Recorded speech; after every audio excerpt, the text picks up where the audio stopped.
বাংলাদেশ থেকে বাড়ি ফিরলেন পশ্চিম মেদিনীপুর জেলার পিংলার দুই ডাক্তারি ছাত্র।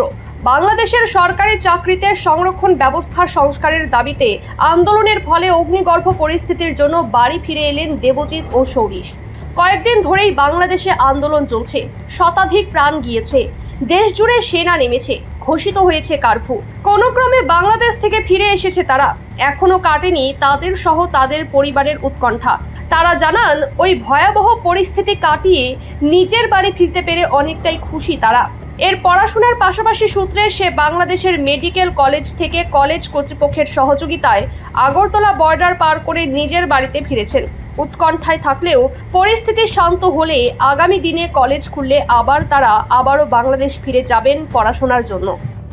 বাংলাদেশ থেকে আমি আছি শনিবার, ঢাকা ন্যাশনাল মেডিকেল কলেজ।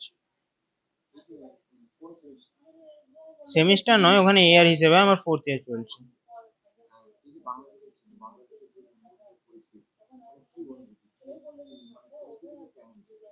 পরিস্থিতি তো খুবই খারাপ। আমাদের হোস্টেলের বাইরেই গোলাগুলি চলছে, টিয়ার গ্যাস আছে, তার স্মেল অবধি আমাদের হোস্টেলে অবধি আসছে টিয়ার গ্যাসের। আমরা দেখতে পাচ্ছি হোস্টেল থেকে বাইরের লোকজন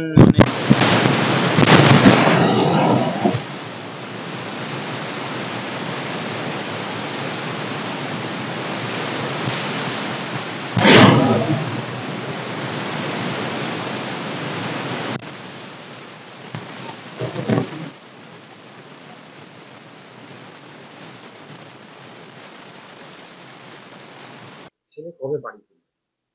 ছেলে কবে বাড়ি ফিরবে? ওই শনিবার। বাংলাদেশের একটা উদ্ভূত পরিস্থিতি বা একটা যে অশান্ত পরিস্থিতি, ছেলের কাছ থেকে কি ঘটনা শুনলেন, কতটা উদ্বেগে ছিল?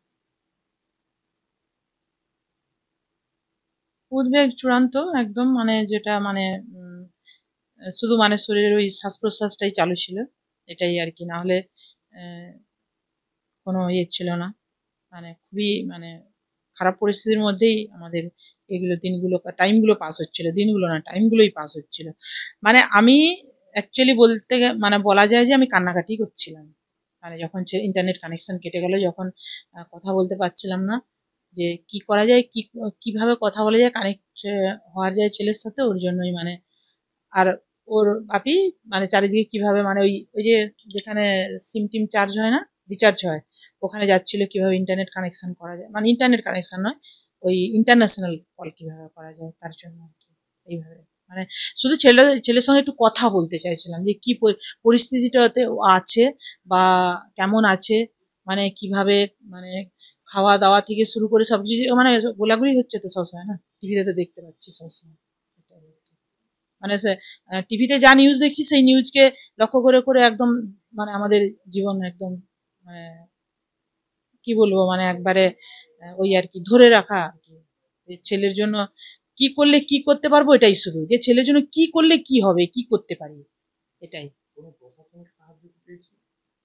না তো, পাইনি। এখন কি চাইছি? এখন চাইছি সবকিছু ভালো ঠিক হয়ে যাক, অ্যাজ ইউজুয়াল যেমন ছিল ওরকম শান্ত পরিবেশ হয়ে যাক, যেমন ছেলে যাতায়াত করে পড়াশোনা করেছে। পড়াশোনাটা করানো তো প্রচুর টাকার ব্যাপার, প্লাস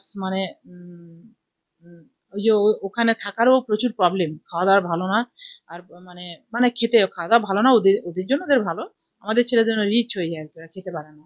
তো এবারে ওইগুলো সামলে নিয়ে ওগুলো ফেস করে, ওগুলো এত বিগত ইয়ারগুলো কাটিয়েছে, আর সামনের ইয়ারটা কাটিয়ে দিলে তাহলে তো আবার ইন্ডিয়াতে এসে কোথাও সার্ভিস করতে হবে। সেই জন্য বলছি যে ওটা যে কোনোভাবে ঠিক হয়ে যায়, যে কোনোভাবে যে কোনো ওয়ে ধরে, সে সরকার আমাদের যে ইন্ডিয়ান সরকার বা ওখানে বাংলাদেশ সরকার, এটা তো সরকারিভাবে তো ব্যাপারগুলো হচ্ছে না, দেখতে পাচ্ছি তো টিভিতে, তাই জন্য আমি বললাম, নাহলে আমি কি আর জানি কিভাবে কি শান্ত হবে।